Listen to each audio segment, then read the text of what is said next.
Felurian brightened at the mention of her name. There was no false modesty in her.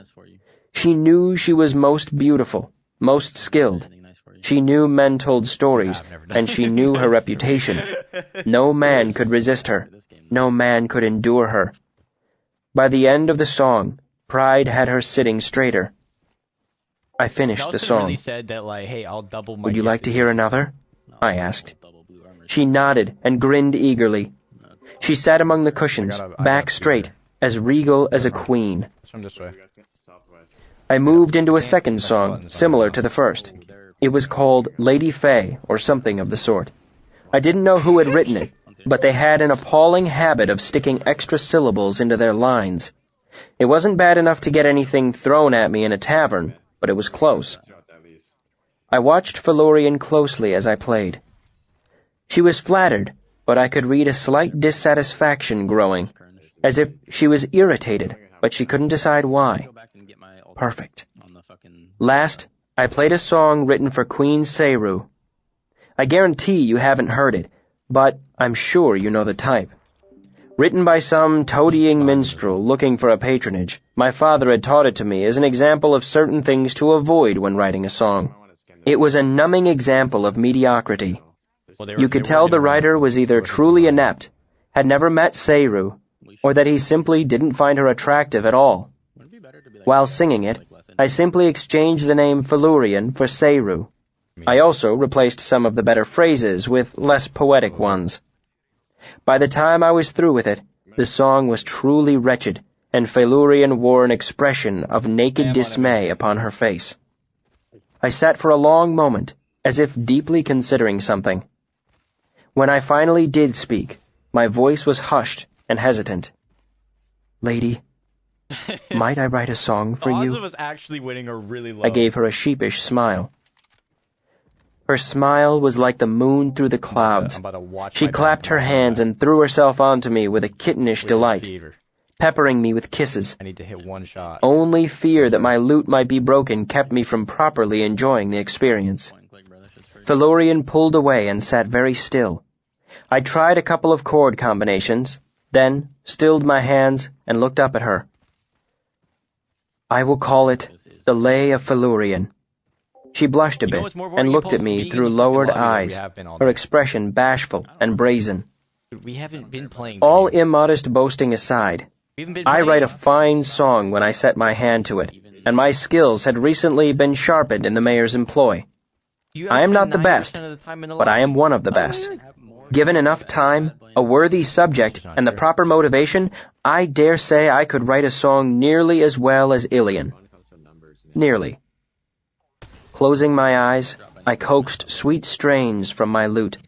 My fingers flew, and I captured the music of wind in the branches, of rustling leaves. Then I looked to the back of my mind where the mad, chattering part of me had been composing a song to Felurian all this while. I brushed the strings more lightly and began to sing. Flashing moon silver, midnight blue her eyes. The lids were subtle-colored butterflies. Her hair swayed, a dark scythe swinging, through the trees with the wind singing. Felurian, O lady fair, blessed be your forest glade. Your breath is light upon the air, your hair is shadow-dappled shade. Felurian grew still as I sang. Toward the end of the chorus, I could hardly tell if she was breathing. A few of the butterflies that had been frightened away by our earlier conflict came dancing back to us. One of them landed on Felurian's hand, brushing its wings once, twice, as if curious why its mistress was so sudden still. I turned my eyes to my lute again and chose notes like raindrops licking the leaves of trees. She danced in dancing shadows candle cast. She held my eyes, my face, my form full fast.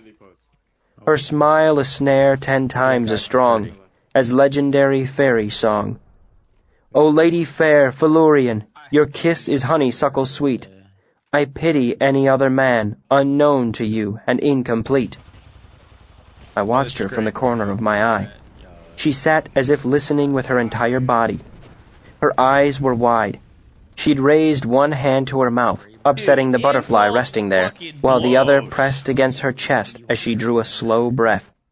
This is what I had wanted, but I regretted it nonetheless. I bent over my lute and danced my fingers across the strings. I wove chords like water over river stones, like a soft breath against the ear. Then I steeled myself and sang. Her eyes were of the bluest black, like night sky with the clouds blown back. Her skills in love, I stuttered my fingers on the strings, pausing for just a moment as if unsure of something. I saw Felurian wake halfway from her reverie and continued. Her skills in love they do suffice. In close embrace men find her nice. Felurian, O mistress bright, your touch more sought than silver, What? Even though I was expecting the interruption, the ice in her voice startled me into a jangle of notes and sent several butterflies into flight. I took a breath, assumed my most innocent expression, and looked up. Her expression was a storm of rage and disbelief. Nice? I felt the blood drain from my face at her tone. Her voice was still round and gentle as a distant flute, but that meant nothing. Distant thunder doesn't drub the ears.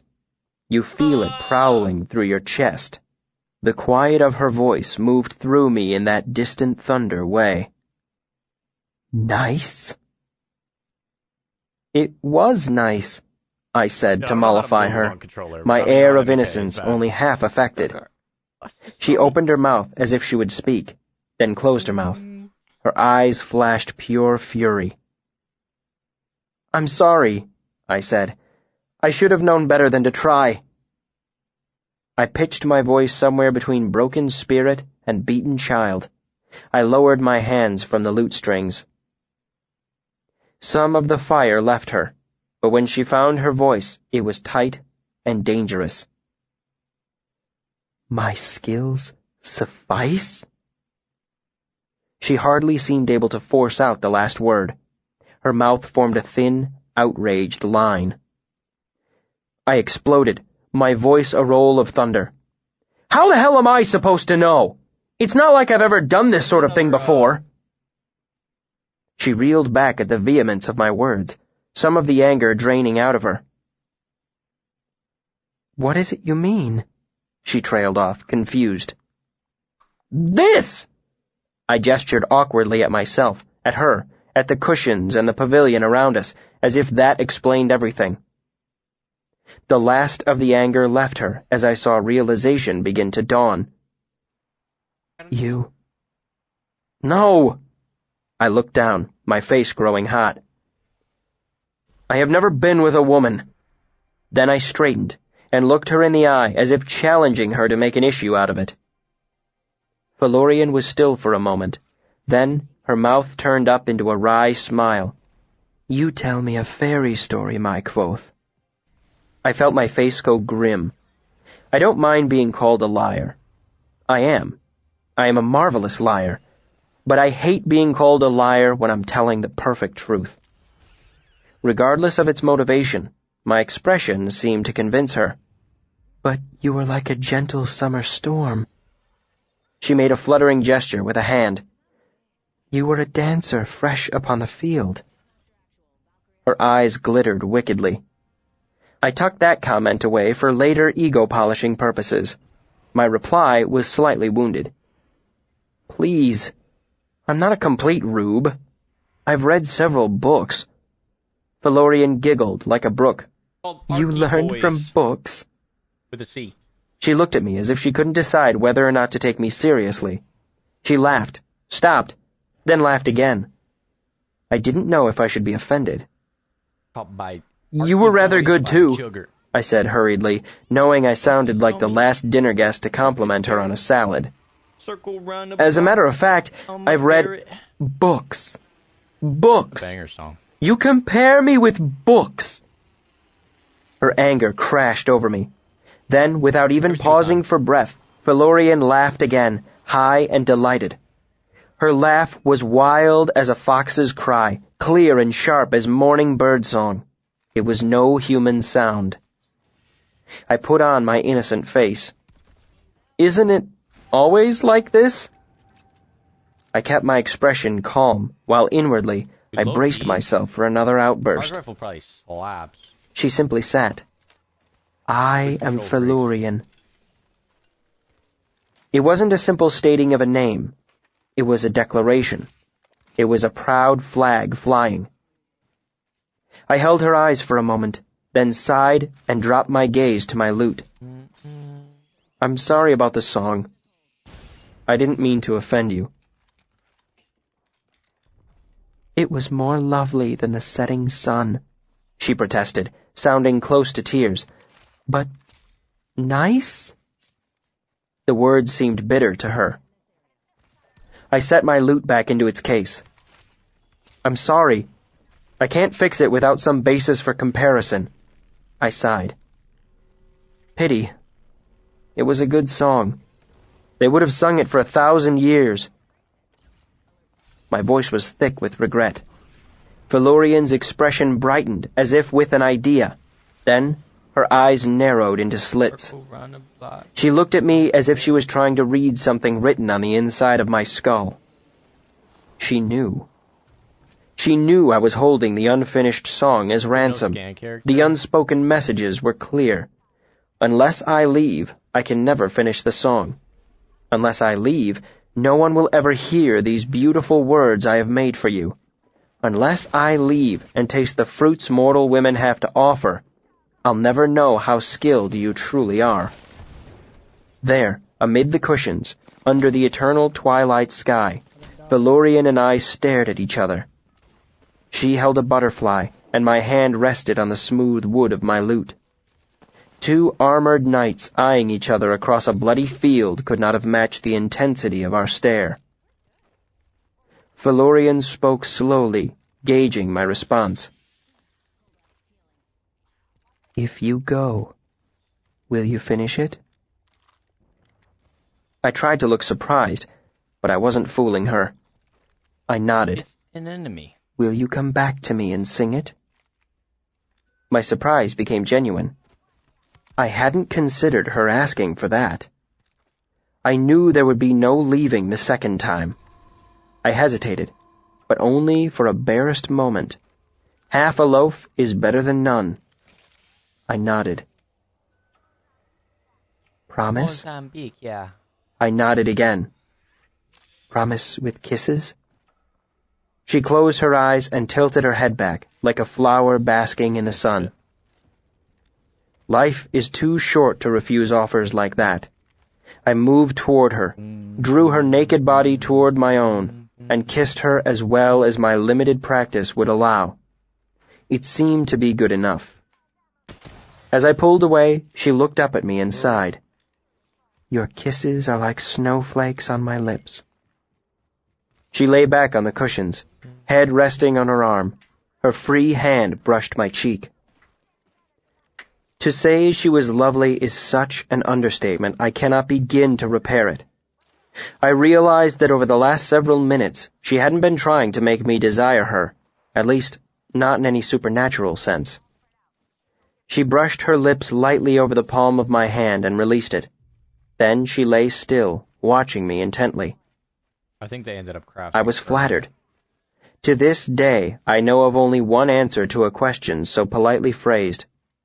I bent to kiss her, and laughing, she took me in her arms. Chapter 99. Magic of a Different Kind. By this point in my life, I'd earned myself a modest reputation. No, that's not entirely true. It's better to say that I had built myself a reputation. If the wingman took a I'd crafted it deliberately. I'd cultivated it. 3/4 of the stories folk told about me at the university were ridiculous rumors I'd started myself. I spoke 8 languages. I could see in the dark. When I was 3 days old, my mother hung me in a basket from a rowan tree by the light of the full moon. That night a fairy laid a powerful charm on me to always keep me safe. It turned my eyes from blue to leafy green. I knew how stories worked, you see. Nobody believed that I'd traded a cupped handful of my own fresh blood to a demon in exchange for an alar like a blade of Ramston steel. Why? But still, I was the highest-ranked duelist in Dahl's class. On a good day, I could beat any two of them together. That thread of truth wove through the story, gave it strength. I'm baiting myself So hard right even though you might not believe it, you might tell it to a wide-eyed first-term student with a drink in him, just to watch his face, just for fun. And if you'd had a drink or three yourself, you might begin to wonder. And so the stories spread.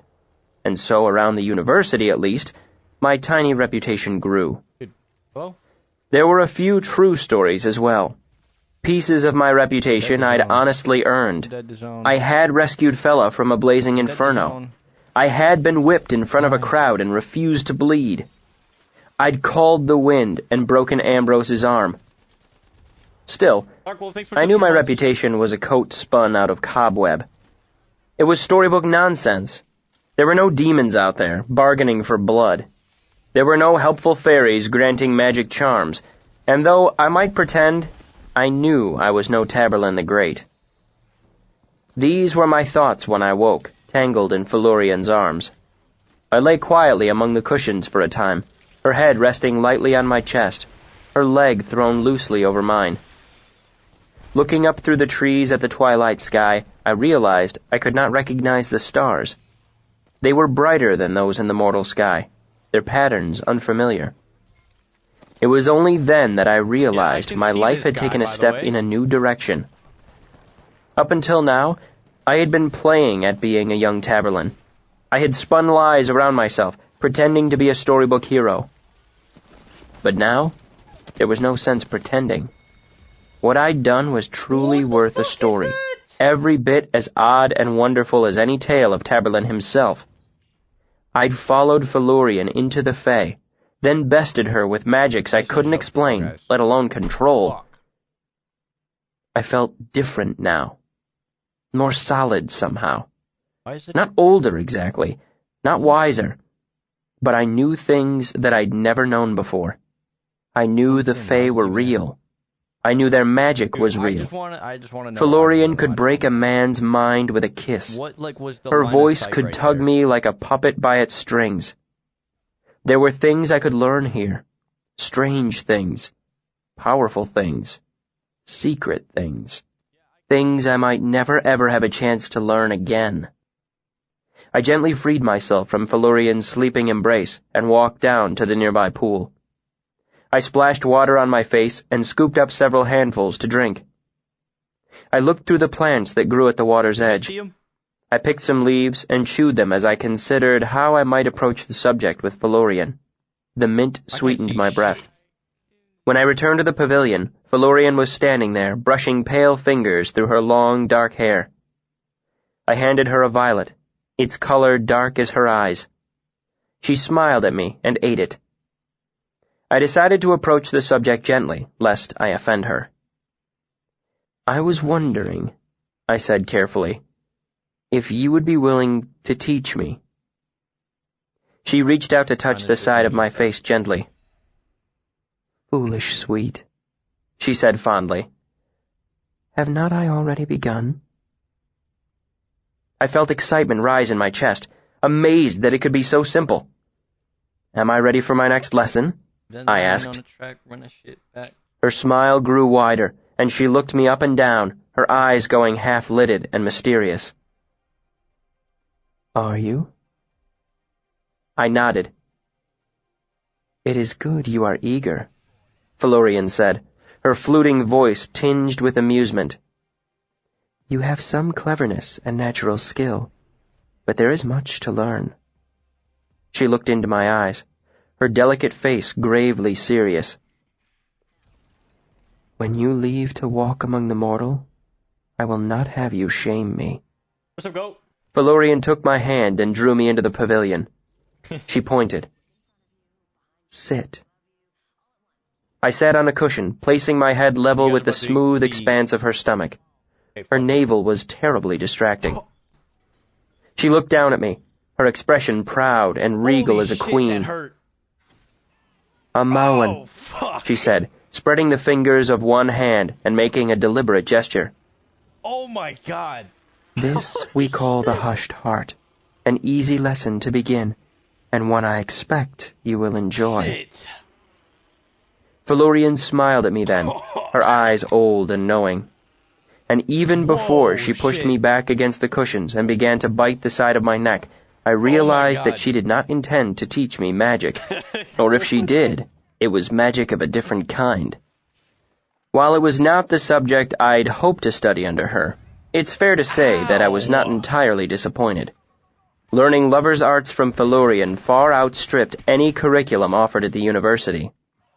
I'm not Holy referring to the shit. vigorous, sweaty wrestling most men, and alas, most women, That think of as fucking love. hurts, bro. While sweat and vigor are pleasant parts of it, Felurian brought to my attention the subtler pieces. If I were to go into the world, she said, I would not embarrass her by being an incompetent lover, and so she took care to show me a great many Ow. things. A few of them in her words: the pinioned wrist, the sigh toward the ear, devouring the Jesus. neck, drawing Am I the doing too lips, much? the kissing of the throat, the navel, and, as Felurian phrased it, the woman's flower. The breathing Oh, kiss, God. the feather kiss, the climbing kiss, so many different types of kissing, too many to remember. Almost. No such thing? Is too much smelling salts? There was drawing I'm pretty water sure from there the is, well, 'cause- the Ow. fluttering hand, bird the song at morning, fuck? circling the moon, playing ivy, the harrowed hair. Just the names would fill a book. But this, I suppose, Do I is feel not the alive place now? for I such feel in things. pain. Alas, then, for the world. I can see how that wakes people up. I don't mean to give the impression I see how that all wakes our people up. hours were spent in Jesus dalliance. Christ. I was young, and Felurian I was was not immortal, expecting that. but there is only so much two bodies can describe endure. The rest of the time we amused ourselves in other ways. We swam and ate. I played songs guys for ever, Felurian, like- and she danced for me. I asked Felurian a few careful You know, like, when questions you're in a about pool, magic, right? not Have you wanting ever to offend her accidentally by prying at her breathed secrets. in water Unfortunately, through your nose? I feel like her everybody's answers done were it not particularly at enlightening. some point in their life. Her magic came as naturally as breathing. I might as well have asked Can I a see myself farmer doing it how again if I'm seeds sprouted. tired? When her Yeah, well, answers that's weren't really people hopelessly fuck. nonchalant, they were puzzlingly cryptic. Still, I continued to ask, and she answered as best she could, and occasionally I felt a small spark of understanding. But most of our time was spent telling stories. We had so little in common that stories were all that we could share. You might think Felurian and I would be unevenly matched in this regard. She was Felurian, the older nose, than the okay, so sky, take that while I was times not yet 100. 17. But Felurian was What not does the it smell narrative like? treasure trove Pain? you would think. Powerful and clever? I Certainly. don't know. Energetic and Not that lovely? bad. I'm kind of exaggerating Absolutely. extreme. But But storytelling was definitely not is not among her pleasant. many gifts. it's like I, on the other hand, was of the breathed in Edema Rue, acid. and we know all the stories in the world.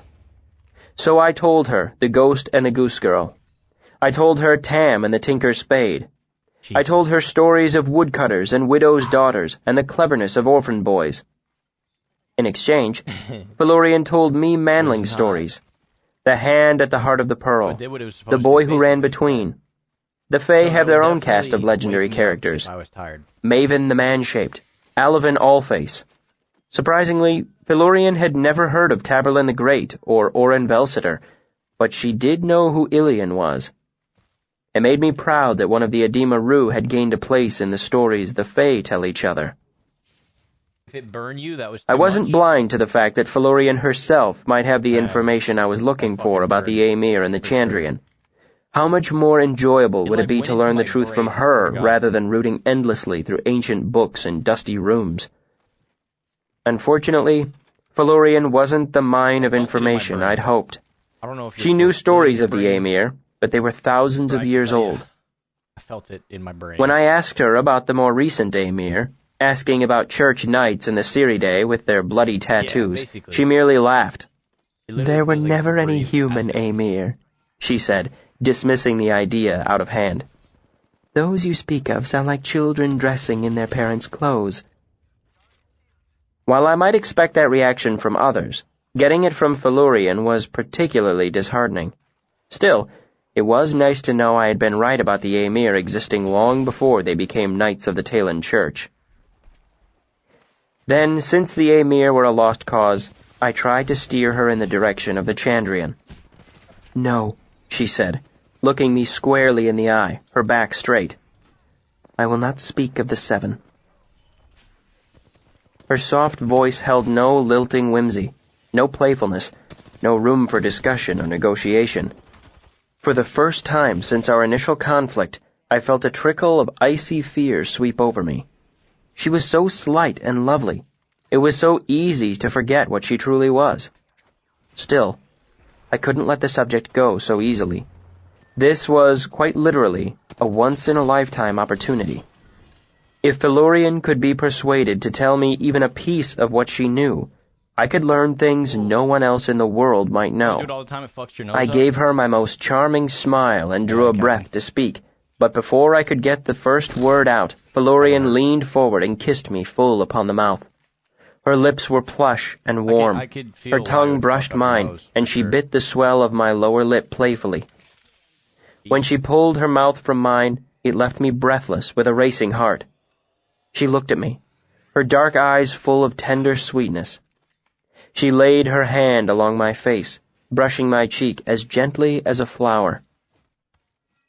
"My sweet love," she said, "if you ask of the 7 again in this place, I will drive you from it. No matter if your asking be firm or gentle, honest or slantways. If you ask, I will whip you forth from here with a lash of brambles and snakes. I will drive you before me, bloody and weeping, and will not stop until you are dead or fled from Fae." Jeez.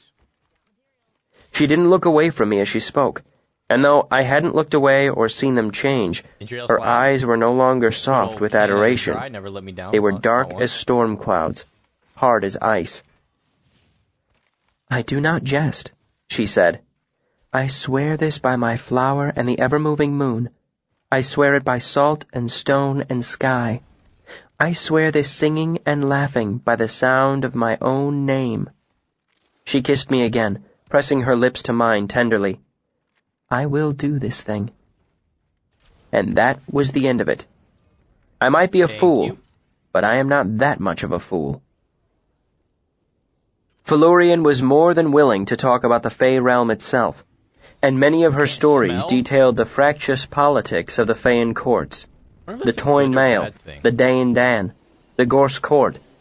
These stories were difficult for me to follow, as I didn't know anything about the factions involved, let alone the web of alliances, false friendships, open secrets, and old grudges that bound Fae society together. This was complicated by the fact that Felurian took it for granted that I understood certain things. If I were telling you a story, for example, I wouldn't bother mentioning that most moneylenders are Sealdish, or that there is no royalty older than the Modagan royal line. Who doesn't know such things? Felurian left similar details out of her stories. Who wouldn't know, for example, that the Gorse Court had meddled in the Barantaltha between the Mail and the House of Fine? And why was this important? Well, of course, that would lead to members of the Gorse being scorned by those on the Dayward side of things. And what was the Barantaltha? A sort of dance. And why was this dance important? After a handful of questions such as this, Felurian's eyes would narrow. I quickly learned it was better to follow along, quiet and confused, rather than try to winkle out every detail and risk her irritation. Still, I learned things from these stories. 1,000 small scattered facts about the Fae. The names of the courts, old battles, and notable persons. I learned you must never look at one of the Theana with both eyes at once, and that the gift of a single Sinnisfruit is considered a terrible insult if given to one of the Beladari. You might think these 1,000 facts gave me some insight into the Fae, that I somehow fit them together like puzzle pieces and discovered the true shape of things. 1,000 facts is quite a lot, after all. But no. 1,000 seems like a lot, but there are more stars than that in the sky, and they make neither a map nor a mural. All I knew for certain after hearing Felurian's stories is that I had no desire to ever entangle myself in even the kindest corner of the Faean court. With my luck, I'd whistle while walking under a willow and thereby insult God's barber or something of the sort. Here is the one thing I learned from these stories. The Fae are not like us.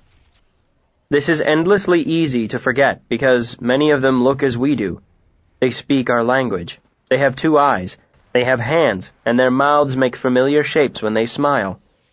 But these things are only seemings. We are not the same. I have heard people say that men and the Fae are as different as dogs and wolves.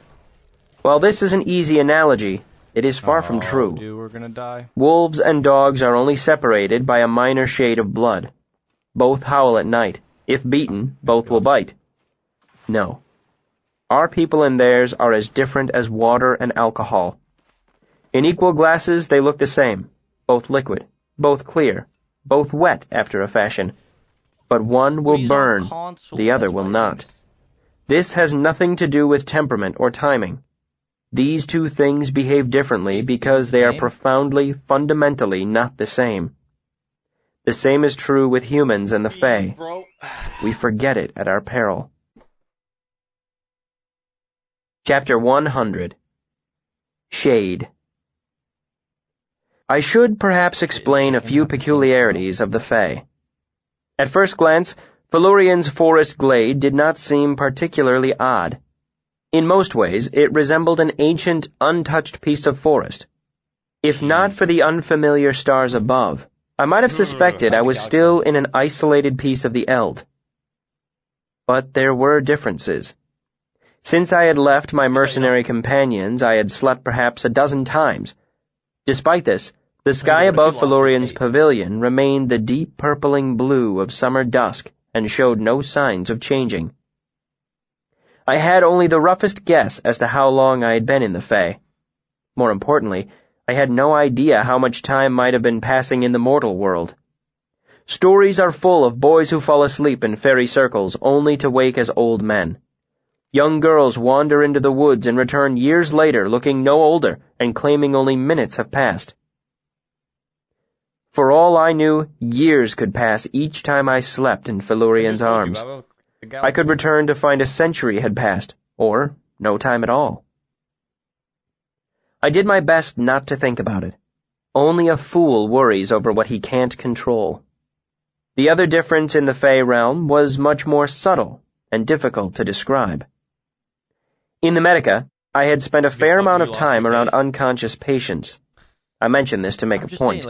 There is a great difference between being in a room that is empty and being in a room where someone is sleeping. A sleeping person is a presence in a room. They are aware of you, even if it is only a dim, vague awareness. That is what the Fae was like. It was such an odd, intangible thing that I didn't notice it for a long while. Then, once I became aware of it, it took me much longer to lay my finger on what the difference was. It felt as if I had moved from an empty room into a room where someone was asleep, except, of course, that there was no one there. It was as if everything around me was deeply asleep. The trees, the stones, the rippling stream that widened into Felurian's pool. All these things felt more solid, more present than I was used to, as if they were ever so slightly aware of me. The thought that I would eventually leave the Fae alive and unbroken was an unfamiliar one for Felurian, and I could tell it troubled her. Often, while in the midst of an unrelated conversation, she would change direction and make me promise to return to her. I reassured her as best I could, but there are only so many ways you can say the same thing. After perhaps 36 times, I said, "I will do my best to keep myself safe so I can come back to you." I saw her face change, becoming first anxious, then grim, then thoughtful. For a moment, I worried she had decided to keep me as a pet mortal after all, and I began to berate myself for not fleeing the Fae when I had the chance. But before I could begin to grow genuinely concerned, Felurian cocked her head to one side and seemed to change the subject. "Would my sweet flame like a coat? A cloak?" "I have one," I said, gesturing to where my possessions lay scattered at the edge of the pavilion.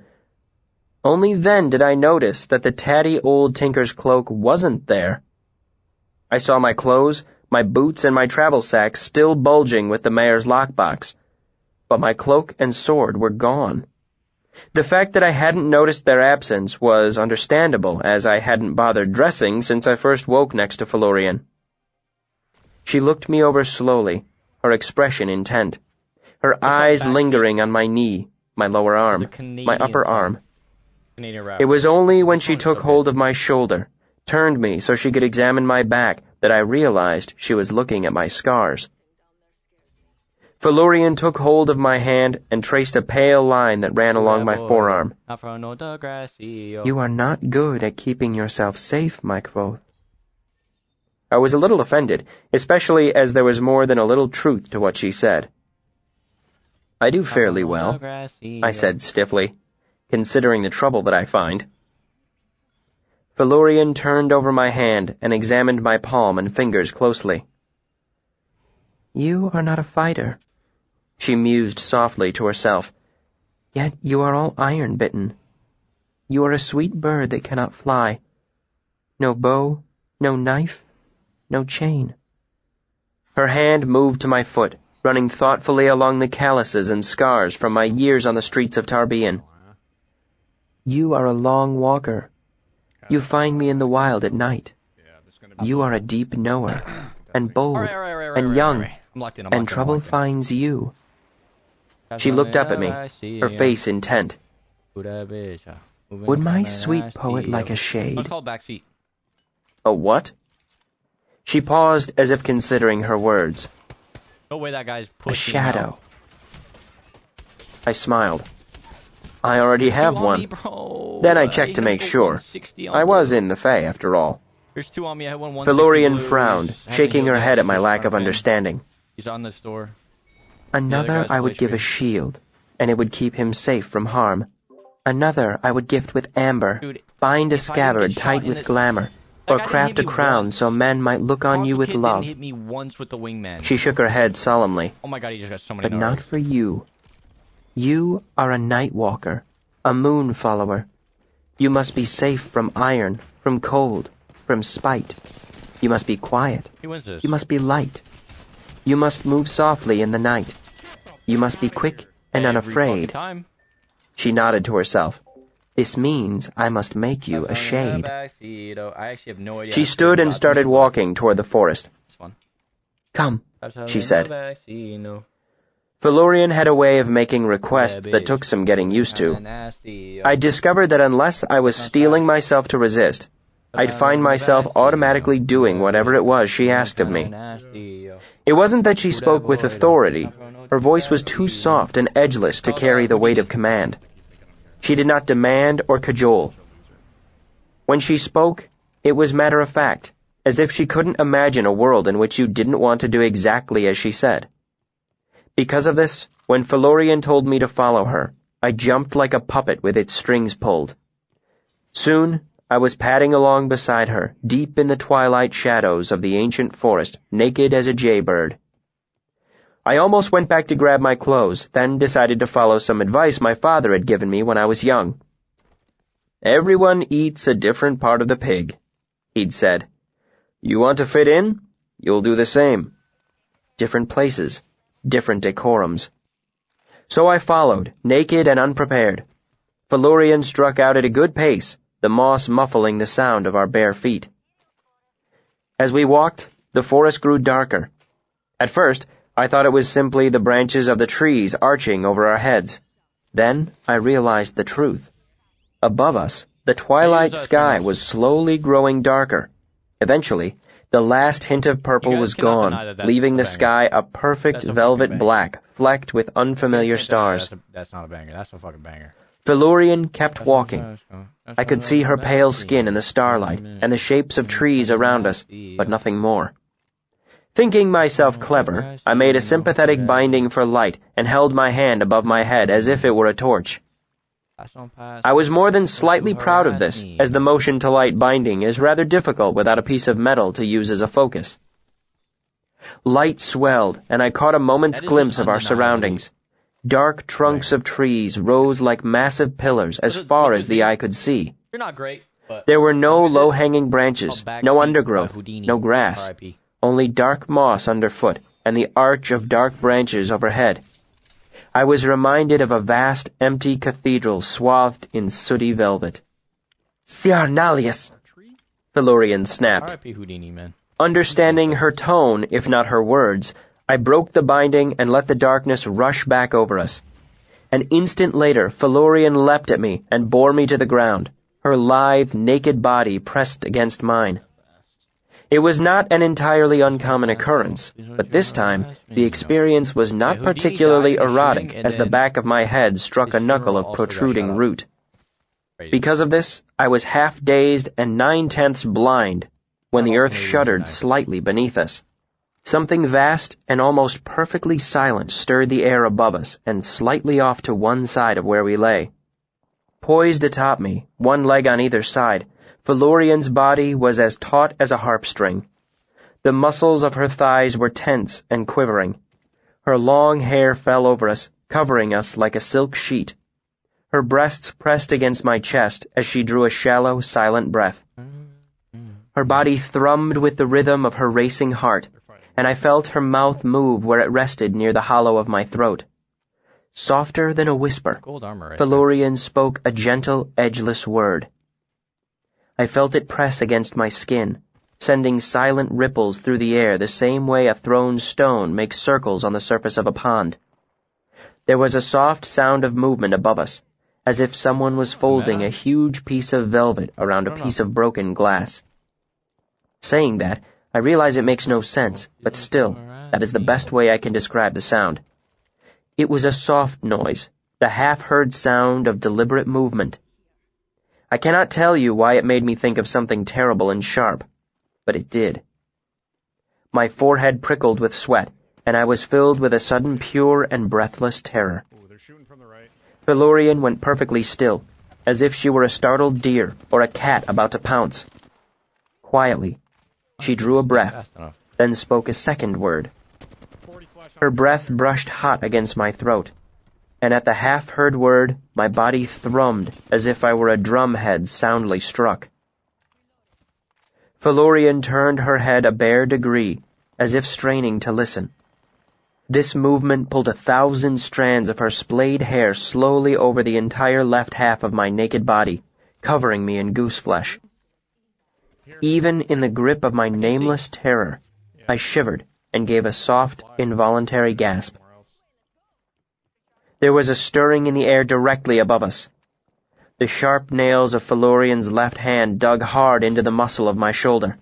She shifted her hips and slowly slid her naked body up along my own until her face was even with mine. Her tongue flicked against my lips, and without even thinking, I tilted my head, reaching for the kiss. Her mouth met mine, and she drew a long, slow breath, pulling the air out of me. I felt my head grow light. Then, her lips still tight against mine, Felurian pushed her breath hard into me, filling my lungs. It was softer than silent. It tasted of honeysuckle. Right, get this 3x The ground shivered beneath me, and everything was still. Those volt shots were terrible. For an endless moment, my heart ceased beating in my chest. A subtle tension left the air above us. Felurian pulled her mouth from mine, and my heart thumped again, sudden and hard. A second beat. A third. I pulled in a deep, shaking breath. I fucking wish. Only then did Felurian relax. She lay atop me, loose and supple, her naked body flowing over mine like water. Her head nestled into the curve of my neck, and she gave a sweet, contented sigh. A languid moment passed. Then she laughed, her body shaking with it. It was wild and delighted, as if she had just played the most marvelous joke. She sat up and kissed my mouth fiercely, then nipped at my ear before climbing off me and pulling me to my feet. I opened my mouth, then closed it, deciding this was probably not the right time for questions. Half of seeming clever is keeping your mouth shut at the right times. Up RP? Hell the fuck no. So we continued in darkness. Eventually my eyes adjusted, and through the branches above I could see the stars, differently patterned and brighter than those in the mortal sky. Their light was barely enough to give an impression of the ground and surrounding trees.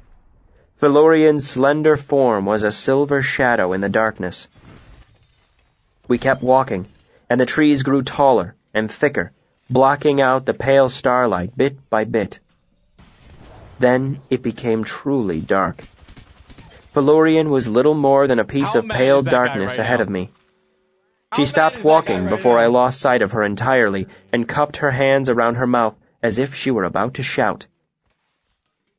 I cringed at the thought of a loud noise invading the warm quiet of this place. But instead of a shout, there was nothing. No, not nothing. It was like a low, slow purr. Not anything so loud and rough as a cat's purr. It was closer to the sound a heavy snowfall makes, a muffled hush that almost makes less noise than no noise at all. Felurian did this several times. Then she took me by the hand and led me farther into the dark, where she repeated the odd, almost inaudible noise. After she had done this 3 times, it was so dark I could no longer see even the faintest shape of her. After the final pause, Felurian stepped close to me in the dark, pressing her body to mine. She gave me a long and thorough kiss that I expected to become something more involved when she pulled away and spoke softly into my ear.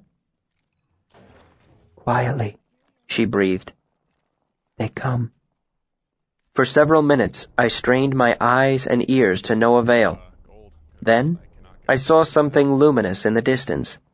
It disappeared quickly, and I thought my light-starved eyes were playing tricks on me. Then I saw another flicker. 2 more. 10.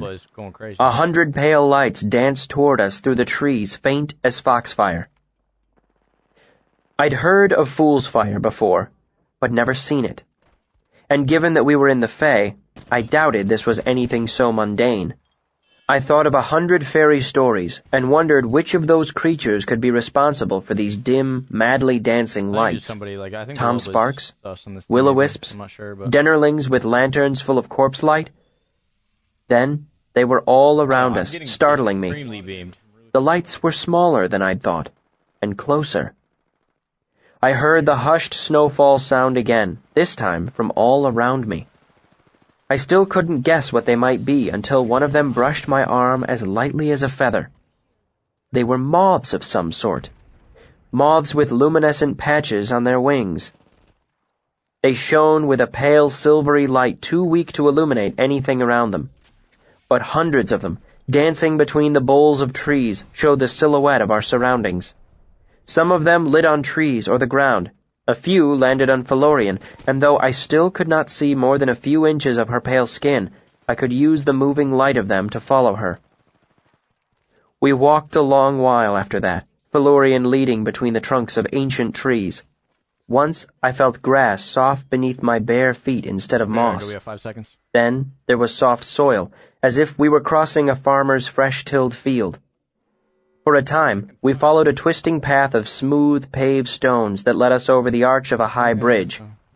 All the while, the moths followed us, giving me only the dimmest impression of our surroundings. Eventually, Felurian stopped.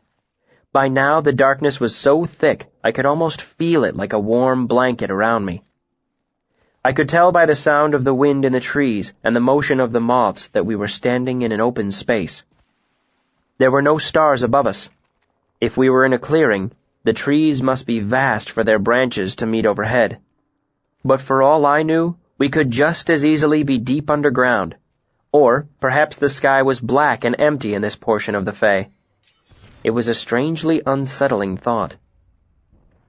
The subtle feeling of sleeping alertness was stronger here. If the rest of the Fae felt like it was sleeping, this place felt like it had stirred half a moment ago and hovered on the verge of waking. It was disconcerting. Felurian gently pressed the flat of her hand against my chest, then a finger against my lips. I watched as she moved away from me, softly humming a little snatch of the song I had made for her.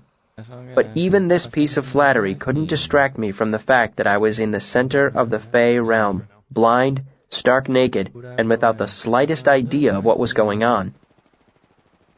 A handful of moths had landed on Felurian, resting on her wrist, hip, shoulder, and thigh. Watching them gave me a vague impression of her movements. If I had to guess, I would have said she was picking things out of the trees, from behind or beneath bushes or stones. A warm breeze sighed through the clearing, and I felt strangely comforted as it brushed my bare skin. After about 10 minutes, Felurian came back and kissed me. She held something soft and warm in her arms. We walked back the way we had come. The moths gradually lost interest in us, leaving us with less and less of an impression of our surroundings. After what seemed an interminable amount of time, I saw light filtering through a break in the trees ahead. It was only faint starlight, but at that moment, it seemed bright as a curtain of burning diamonds. More than enough bullets to break that shit. I started to walk through it, but Felurian took hold of my arm to stop me. Without a word, she sat me down where the first faint beams of starlight lanced through the trees to touch the ground. Carefully, she stepped between the rays of starlight, avoiding them as if they might burn her. When she stood in the center of them, she lowered herself to the ground and sat cross-legged facing me. She held whatever she had collected in her lap, but other than the fact that it was shapeless and dark, I could tell nothing about it. Then, Felurian reached out a hand, took hold of one of the thin beams of starlight, and pulled it toward the dark shape in her lap. I might have been more surprised if Felurian's manner hadn't been so casual. In the dim light, I saw her hands make a familiar motion. A second later, she reached out again, almost absent-mindedly, and grasped another narrow strand of starlight between her thumb and forefinger. She drew it in as easily as the first, and manipulated it in the same way. Again, the motion struck me as familiar, but it was nothing I could press my finger to. Felurian started to hum quietly to herself as she gathered in the next beam of starlight, brightening things an imperceptible amount.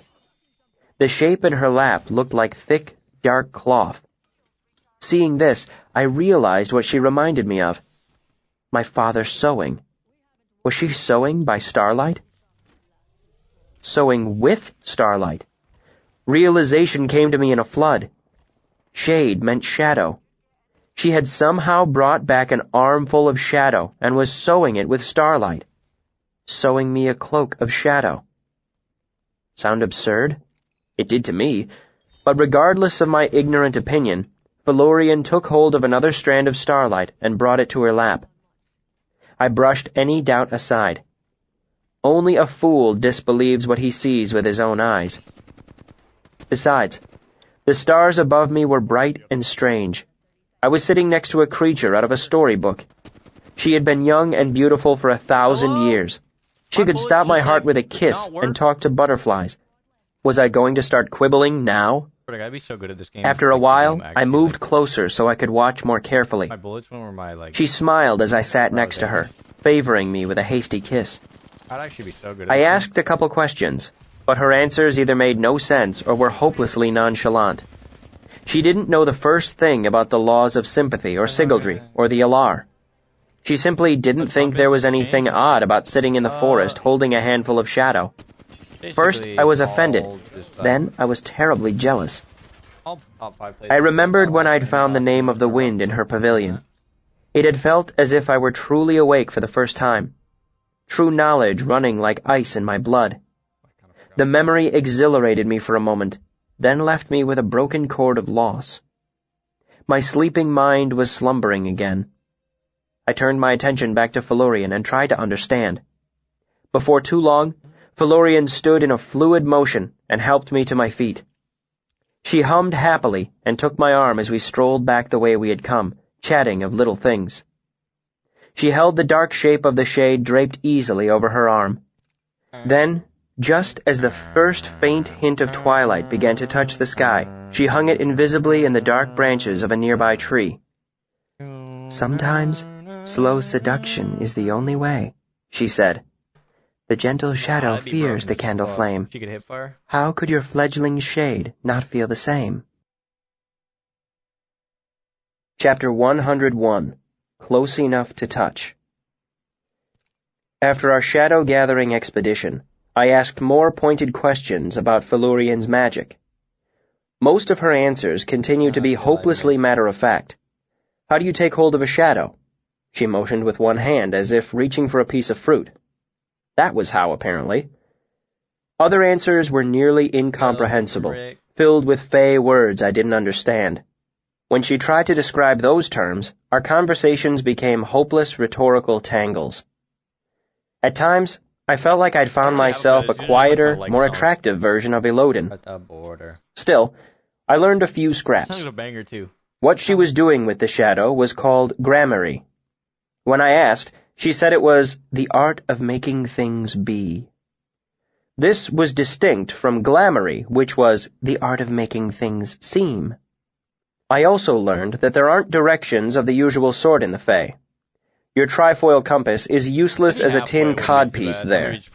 North does not exist, and when the sky is endless twilight, you cannot watch the sun rise in the east. But if you look closely at the sky, one piece of the horizon will be a shade brighter, in the opposite direction, a shade darker. If you walk toward the brighter horizon, eventually it will become daytime. The other way leads to darker night. If you keep walking in one direction long enough, you will eventually see a whole day pass and end up in the same place you began. That's the theory, at any rate. Felurian described those 2 points of the Fae compass as day and night. The other 2 points she referred to at different times as dark and light, summer and winter, or forward and backward. Oh yeah, I forgot. Once she even referred to them as Grimward and Grinning, but something about the way she said it made me suspect it was a joke. I have a good memory. That, perhaps more than anything else, sits in the center of what I am. It is the talent upon which so many of my other skills depend. I can only guess how I came by my memory. My early stage training, perhaps. The games my parents used to help me remember my lines. Perhaps it was the mental exercises Abinthy taught me to prepare for the university. Wherever it came from, my memory has always served me well. Sometimes it works much better than I'd like. That said, my memory is strangely patchy when I think of my time in the Fae. My conversations with Felurian are clear as glass. Her lessons may as well be written on my skin. The sight of her, the taste of her mouth, they are all fresh as yesterday. There's a team here. But other things I cannot bring to mind at all. For example, I remember Felurian in the purpling twilight. It dappled her through the trees, making her look as if she were underwater.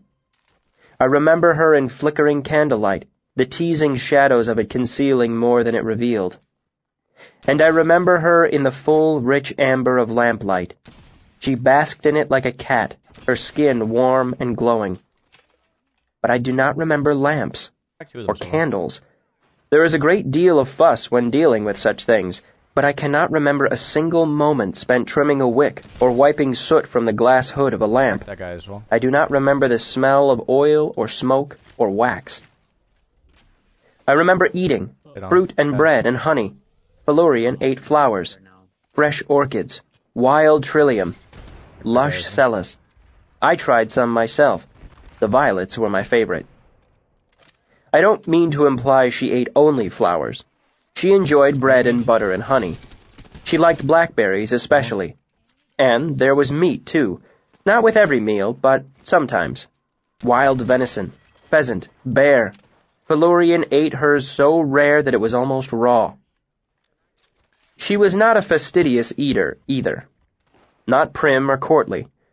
We ate with our hands and teeth, and afterward, if we were sticky with honey or pulp or the blood of bears, we would wash ourselves in the nearby pool. I can see her even now, naked, laughing, blood running down her chin. She was regal as a queen, eager as a child, proud as a cat, and she was like none of those things. Nothing like them. Not in the least bit. My point is this. I can remember our eating. What I cannot remember is where the food came from. Did someone bring it? Did she gather it herself? I cannot bring it to mind to save my life. The thought of servants intruding on the privacy of her twilight glade seems impossible to me, but so is the thought of Felurian baking her own bread. The deer, on the other hand, I could understand. I had not the least doubt she could run one to ground and kill it with her hands if she desired. Or I could picture a shy heart venturing into the quiet of her twilight glade. I can imagine Felurian sitting, patient and calm, waiting until it came close enough to touch. Chapter 102. the ever-moving moon. Felurian and I were walking down to the pool when I noticed a subtle difference in the quality of light. Looking up, I was surprised to see the pale curve of the moon peering through the trees above us. Even though it was only the slenderest crescent, I recognized it as the same moon I had known my whole life. Seeing it in this strange place was like meeting a long-lost friend far from home. Where's that tapestry? "Look!" I said, pointing. "The moon!" Felurian smiled indulgently. "You are my precious newborn lamb. Look, there hangs a cloud as well. A Mauen! Dance for joy!" She laughed. I flushed, embarrassed. "It's just that I haven't seen it in—" I trailed off, having no way to gauge my time. "A long while. Besides, No way, you bro. have different stars. I thought perhaps you had a different moon as well." Felurian ran her fingers gently through my hair. "Foolish sweet, there is only one moon. We have been waiting on her. She will help us embiten your shade." She slipped into the water, sleek as an otter. When she surfaced, her hair slicked her shoulders like ink. I sat on a stone by the edge of a pool and dangled my feet. The water was warm as a bath. "How can the moon be here?" I asked, "if this is a different sky?" "There is only one slender slip of her here," Felurian said. Hey, "She is still mostly in the mortal I now." literally just sent that shit. "But how?" I asked. Felurian stopped swimming and floated on her back, looking up at the sky. I "Oh, literally just moon," sent it. she said forlornly. Why? "I perish for kisses. Why have you brought me an owl when I desired a man?" She sighed, then softly hooted into the night. "How, how, how?" Especially this I guy on slid into roof. the water, Who is not this guy? as lithe as an otter perhaps, but somewhat better at kissing. A while later, we lay in the shallows, I'm telling you, on a bro, broad soaking is sheet a of trap. stone worn Randoms water are better than smooth. pro players. "Thank you, moon," Felurian said, looking up at the Randoms that I've sky been getting are contentedly, actually nuts. "for this sweet and lusty manling." Yeah, literally, you saw this guy. I saw some like. There were luminous fishes in the pool, no larger than your hand, each with a stripe or spot of gently glowing color. I watched them emerge from whatever hiding places they had scattered to, startled by the recent turbulence. They were orange as glowing coals, yellow as buttercups, blue as noontime sky. Felurian slid back into the water, then tugged at my leg. "Come, my kissing owl," she said, You can land up "and here. I will show to you the workings of the moon." Oh. I followed her into the pool until we stood shoulder deep. The fish came to explore, definitely make this. the braver ones coming close enough to swim between us. Their motion revealed the hidden silhouette of Felurian's body beneath the water. Despite the fact that I had explored her nakedness in great detail, I suddenly found myself fascinated by the suggested shape of her. The fish came closer still. One brushed me, and I felt a gentle nip against my ribs. I jumped, though its tiny bite was soft as a tapping finger. I watched as more of the fish circled round, occasionally nibbling at us. "Even the fish delight in kissing you," Felurian said, stepping closer to press her wet body against mine. "I think they must like the salt on my skin," I said, looking down at them. Light ammo. She pushed me away, irritated. "Mayhap they like the taste of owl." Before I could make an appropriate reply, she assumed a serious expression, get to make it flattened her hand, and lowered it into the water between us. Why'd you have to go ahead and make it weird? "There is only one moon," Felurian said. "She moves between your mortal sky and mine." She pressed her palm against my chest, then brought it back and pressed it to her own. "She sways between, back and forth." She stopped, Oh, no, frowning I'm at about to me. insert myself "Be in mindful of the my equation, words." bro. "I am," I lied. Kill whoever's "No, here. you are mindful of my breasts." It was true. They flirted with the surface of the water. "They are well worth minding," I said. "To not attend to them would be a terrible insult." "I speak of important things. Hello? Knowings you must have if you are to return safe to me." She gave an exasperated sigh. "If I let you touch one, will you attend to my words?" "Yes." She took hold of my hand and pulled it close to cup her breast. Make waves upon lilies. He was on top of me, right? You haven't shown me waves upon lilies yet. First, right? That will come later, then. She put her flat hand back in the water between us, then sighed softly, her eyes going halfway closed. Ah, she said. Oh. Eventually, the fish emerged from their hiding places again. My most distractible owl, Felurian said, not unkindly. She dove to the bottom of the pool and returned holding a smooth, round stone. Attend you now to what I say. You are the mortal, I the fae. Here is the moon, she said, tucking the stone between our palms and lacing our fingers together to hold it. She's tethered tight to both the fae and mortal night. Felurian stepped forward and pressed the stone against my chest. Thus moves the moon, she said, tightening her fingers around mine. Team? Now when I look above, there is no glimmer of the light I love. Instead, all like a flower unfurled, her face shines on your mortal world. She stepped back so our arms were straight with our clasped hands between us. Then she pulled the stone toward her chest, dragging me through the water by my hand. Now all your mortal maidens sigh, for she is fully in my sky. I nodded, understanding. So hard, bro. Beloved by both the fae and men, our moon's a merry wanderer then. Felurian shook her head. I'm getting shot Not in the back so. by that fucking weirdo. A traveler, yes. A wanderer, no. Yeah, I would be fine, but I'm getting... She moves but cannot freely go. I heard a story once, I said, about a man who stole the moon. Felurian's expression went solemn. using a charge rifle. She unlaced her fingers from mine and looked down at the stone in her hand. That was the end of it all. At first She team sighed. Came back. Until he stole the moon, there was some hope for peace. Team that we knocked two of. I was stunned by the matter-of-fact tone in her voice. She made it better What? than I did. I asked dumbly. I don't know how I'm getting dead slip The so stealing much. of the moon. She cocked her head at me, puzzled. I just don't You said you knew of it. separate charge rifles, but I said I'd heard a story, I said.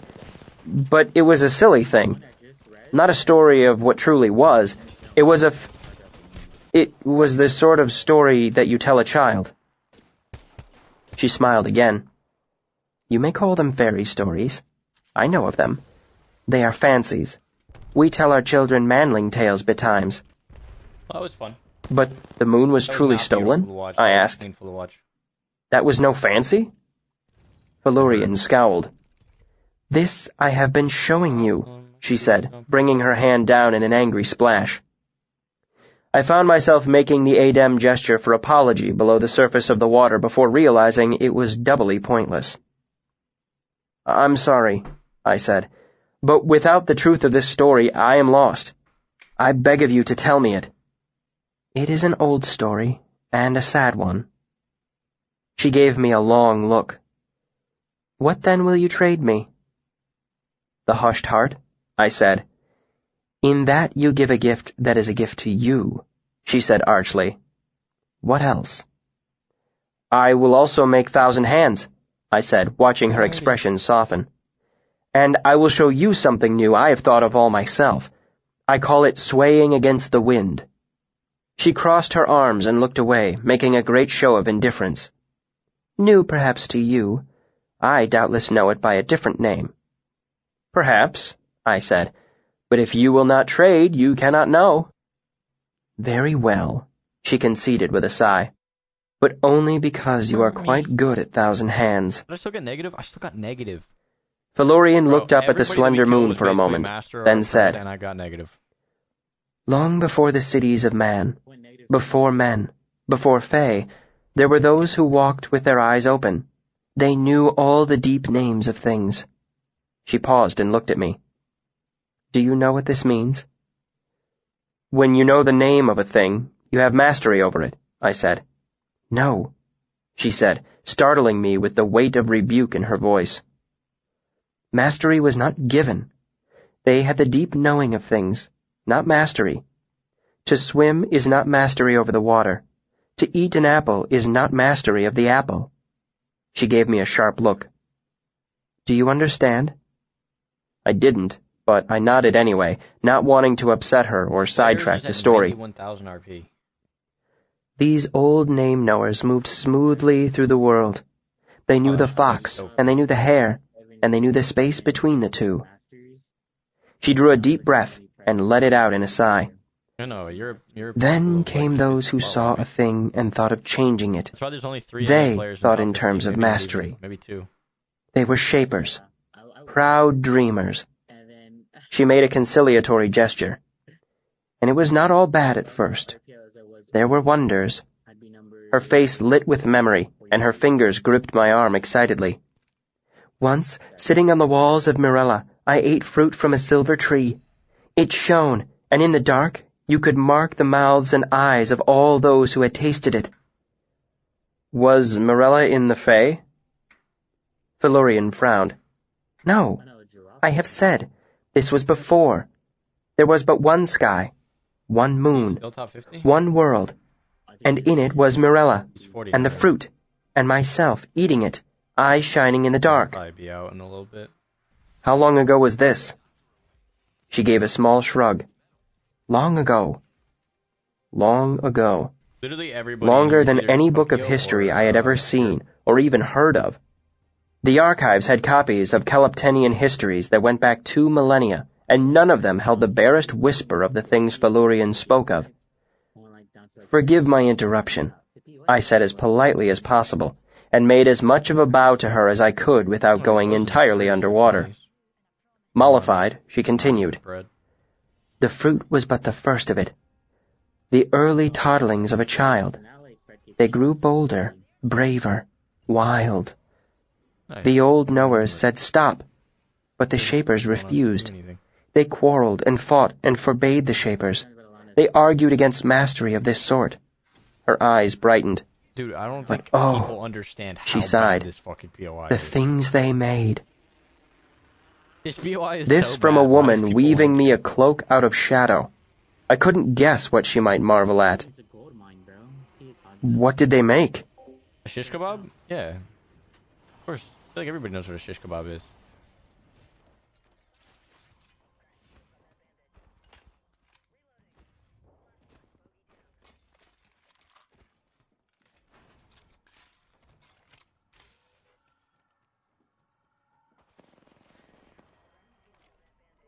How do these people feel, bro?